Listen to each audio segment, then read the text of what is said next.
এটাই হলো সমীকরণ গঠন, যে বাবার বয়স 10 বছর পরে যেটা হবে সেটা 10 বছর পরে আমার যে বয়স হবে তার 3 গুণ বয়স বাবার। তাহলে এই বাবার বয়সটা সমান আমার বয়সের সঙ্গে 3 গুণ। গাইডেন্স সাপোর্ট ম্যাথ এডুকেশন ক্লাসে সবাইকে স্বাগত। আজ শুক্রবার, আজকে ক্লাসে থাকছে অষ্টম শ্রেণীর কোষে দেখি 19-এর সমীকরণ গঠন ও সমাধান। আজকে ক্লাসে 11 দাগের অঙ্ক তোমাদের শেখাবো। অঙ্কটা ভীষণই ইম্পর্টেন্ট অঙ্ক, সুতরাং অঙ্কটা তোমরা ভালো করে বুঝে নাও।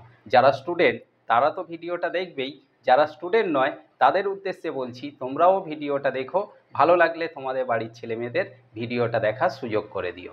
দেখো, আজ ক্লাস 8-এর কোষে দেখি 19-এর 11 দাগের অঙ্ক আছে। আমার বাবার বর্তমান বয়সের 7 গুণ। 10 বছর পরে বাবার বয়স আমার বয়সের 3 গুণ হবে।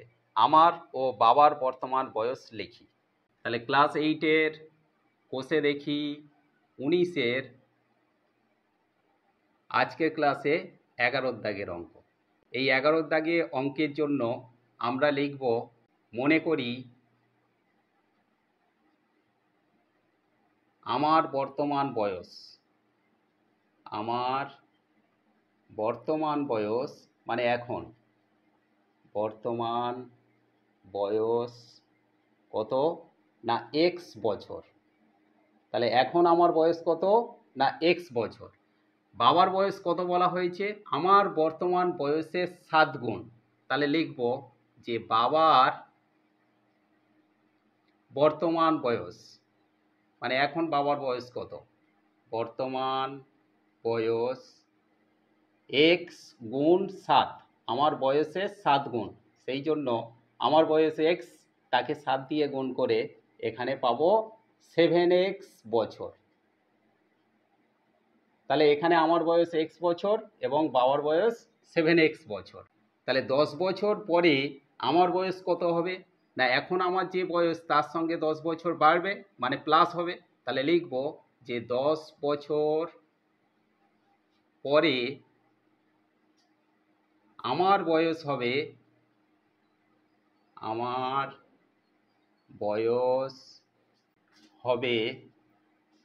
কত না, আমার এখন এক্স বছর। তাহলে এক্স প্লাস 10 বছর পরে আরও 10 বাড়বে, এত বছর।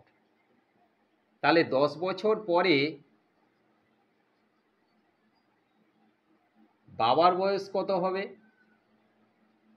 বাবার বয়স হবে, বাবার এখন কত 7x, তার সঙ্গে 10 বছর প্লাস হবে, তাহলে 7x প্লাস 10 বছর।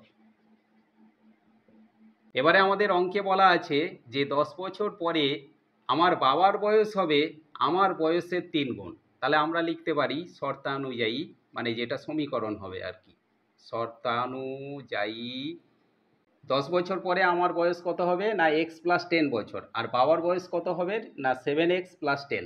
তাহলে এখানে লিখব যে বাবার বয়স 7x প্লাস 10, এটা 10 বছর পরে হবে।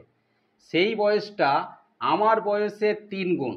তাহলে এই আমার বয়সকে 3 দিয়ে গুণ করব, তাহলে 3 গুণ আমার বয়স 10 বছর পরে হবে এক্স প্লাস 10। তাহলে এখানে কি হলো, এটাই হলো সমীকরণ গঠন, যে বাবার বয়স 10 বছর পরে যেটা হবে সেটা 10 বছর পরে আমার যে বয়স হবে তার 3 গুণ বয়স বাবার। তাহলে এই বাবার বয়সটা সমান আমার বয়সের সঙ্গে 3 গুণ। এবারে আমরা সমীকরণটা সমাধান করব। দেখো 7x প্লাস 10 যেমন আছে আমরা রেখে দেব, আর এখানে 3টা এক্সের সঙ্গে গুণ আবার 10-এর সঙ্গে গুণ। 3-এর সঙ্গে এক্স গুণ করলে 3x প্লাস 10-এর সঙ্গে 3 গুণ করলে 3 10-এ 30, বা এপারে 7x আছে থেকে গেল, আর সমানের ডান দিকে আছে প্লাস 3x, এটা যদি সমানের বাম দিকে আনা হয় তাহলে মাইনাস 3x হয়ে যাবে, সমান ডান দিকে আছে 30 প্লাস 30 থেকে গেল, আর সমানের বাম দিকে আছে প্লাস 10, এইটা সমানের ডান দিকে নিয়ে যাওয়া হচ্ছে, তাহলে মাইনাস 10 হয়ে যাবে। 7x থেকে 3x বিয়োগ করলে এখানে থাকবে 4x, সমান 30 থেকে 10 বিয়োগ করলে পাবো 20। তাহলে 4x সমান যদি 20 হয়, x এর মান কত না 20 বাই এই 4টা নিচে আসবে, 4 20-র সঙ্গে কাটাকাটি করলে এখানে আমরা পাবো 5। তাহলে x এর মান কত পেলাম না 5। এই xটা কি ছিল না আমার বর্তমান বয়স, তাহলে আমরা লিখব অতএব আমার বর্তমান বয়স কত, না এক্স বলতে 5 বছর, তাহলে 5 বছর। আর বাবার বর্তমান বয়স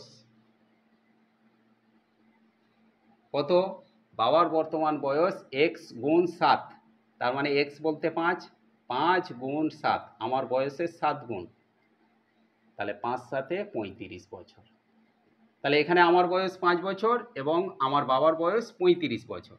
আশা করি আজকের ক্লাসে এই ইম্পর্টেন্ট অঙ্কটা তোমরা ক্লিয়ারলি বুঝতে পেরেছো।